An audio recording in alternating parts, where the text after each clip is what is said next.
শুভ সকাল। তো তোমরা সবাই কেমন আছো? আশা করি ভালো আছো, সুস্থ আছো। আমিও খুব ভালো আছি। আমার এই ছোট্ট ব্লগে তোমাদের অনেক অনেক স্বাগত ও শুভেচ্ছা জানিয়ে আজকের ভিডিওটি শুরু করছি।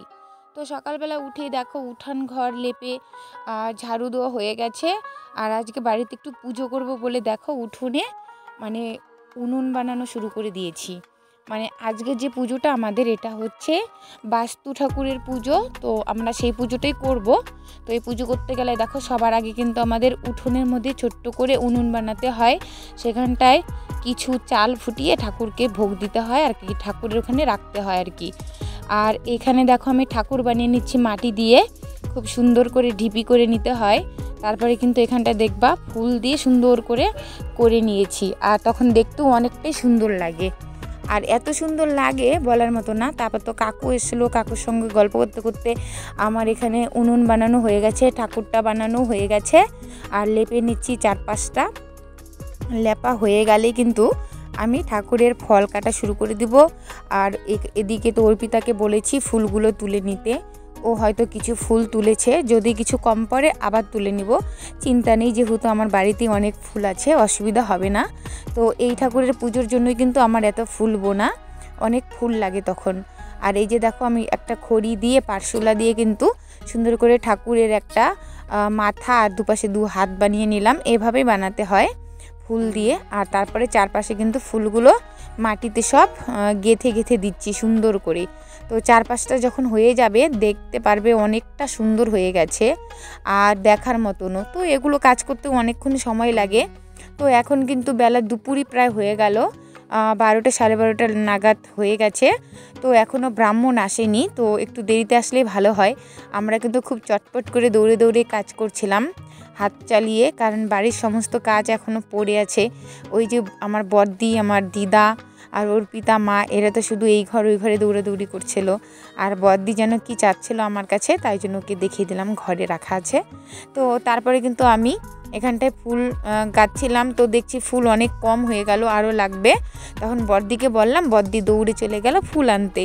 তো আমার ফুল অনেকই লাগে, কারণ তোমরা জানোই। আর যারা পুজোটা করো তারা তো অবশ্যই জানো যে এখানটায় কতগুলো ফুল লাগে আর কিভাবে করতে হয়, অনেক ঝামেলাও হয় পুজোটায়। তো তবু আমার পুজো করতে অনেক ভালো লাগে। তারপর তো দেখো সম্পূর্ণ কিছু রেডি করে নিয়েছি। ভোগের জন্য দিয়েছি কি আতক চালের ভোগ, আর ফল প্রসাদ রেখেছি বাতাসা।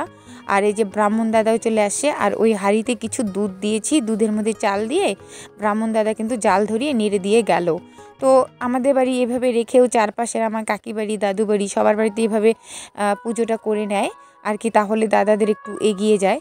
আর ওই জালটা কিন্তু নেভানো যাবে না, তো একজন না একজন জালের পাশে থাকতেই হবে। এর আগে আমি অনেকক্ষণ বসেছিলাম। তারপরে দেখো অর্পিতা জালটা দিচ্ছে, আমার কোমরটা লেগে গেছে, সত্যি অনেক কাজ করেছি। তারপরে কিন্তু এই যে ব্রাহ্মণ দাদা শুরু করে দিয়েছে পুজো করা। আর আমি কিন্তু এখানে দেখো প্রদীপ ধূপবাতি সব কিছু জ্বালিয়ে দিলাম। আর এখন কিন্তু উলুধ্বনি দিয়ে কাশটা বাজিয়ে নিচ্ছি। আর দাদা কিন্তু মন্ত্র পড়েই যাচ্ছে। আর এদিকে অর্পিতা মানে দেখছিল যে পায়েসটা হচ্ছিল কিনা, কারণ এখানে কিন্তু চিনি ছাড়া পায়েসটা লাগে। তো সেই পায়েসটা ঠাকুরের ওখানটা ওই যে দেখো কাছি দিয়ে একটু মাটি তুলে নিচ্ছে, ওখানে কিন্তু কলা দিয়ে মন্ত্র পড়ে দিয়ে নিবে। তো এভাবে কিন্তু আমাদের বাস্তু পূজা করতে হয়। তো বাস্তু পূজা করলে নাকি শুনেছি বাড়ির অনেক মঙ্গল হয়, অনেক ভালো হয়, সেজন্যই করি আমরা প্রতি বছরই। আর এখানটাতে দেখো এত পরিমাণে ধুমো, মানে কি বলবো, চারপাশে এত হাওয়া ছিল, সব ধুমোগুলো একদম মুখে চুখে ঢুকছিল, কেউ ঠিক মতো বসে থাকতে পারছিলাম না। তো তারপরে কিন্তু এই যে দেখো আমাদের মন্ত্র পড়া শুরু হয়ে গেছে। এখন কিন্তু আমরা পুজোটা করে নিচ্ছি। তো আমাদের 1 বছরের আশা পূর্ণ এখন হচ্ছে, কারণ কি যতক্ষণ অঞ্জলি দিতে না পারবো ততক্ষণ তো মানে মনে একটা অন্যরকমই হয়ে থাকে। যখন অঞ্জলি দিব তখন মনে হয় না পুজোটা আমাদের শেষ হলো। তো ফাইনালি আমাদের পুজোটা শেষ হয়ে গেল, প্রণাম করে উঠে নিলাম দুজনেই। তারপর দাদাকে বললাম একটু বসতে, ফল প্রসাদ খেতে। তো দাদা হাত দিয়ে একটা ফল প্রসাদ খেয়ে নিল। তারপর দাদাকে কিছু দক্ষিণা দিয়ে প্রণাম করে নিয়েছি। তো দাদা তো চলে গেছে। এই যে দেখো আমাদের পুজোটা কত সুন্দরভাবে হয়ে গেছে। আর এখনও প্রদীপগুলো সব জ্বলছে, কি সুন্দর লাগছে। আর ওখানে দেখো হাঁড়িতে এখনও কিন্তু মানে পায়েস হচ্ছে। তো পায়েসটা এখনও হয়নি, তো ওখানটা একটু বেশি করে দুধ দিয়ে নিয়েছিলাম যাতে বাড়িরও সবাইকে প্রসাদ দেওয়া যায়, সেই জন্য। তো তারপরে কিন্তু আমার চলে এসছে মামা বাড়ির দাদু, মার বাবা, আর আছে ওই যে দিদা, তো বাড়ির দাদু আছে ওই সাইডে। তো সবাই মিলে কিন্তু আমরা গল্প করছিলাম ওই যে, আর মা। তো আমার ভিডিওটা এত